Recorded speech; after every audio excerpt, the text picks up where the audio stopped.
大家好，聽下呢條今暗多真重。南風前面輕輕飄過來花香濃，南風前面輕輕升起熱迷蒙，愛到見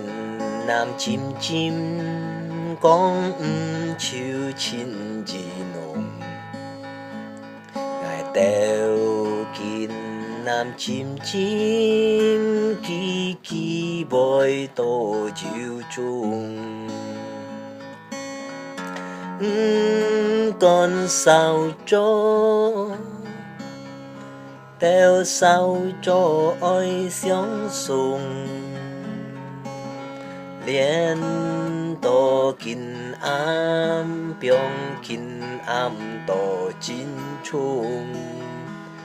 ngài liong lim phía gì gì gian nhị theo kia hong tung ngài liong lim phía gì gì ôi trái kiến trôi mong chung.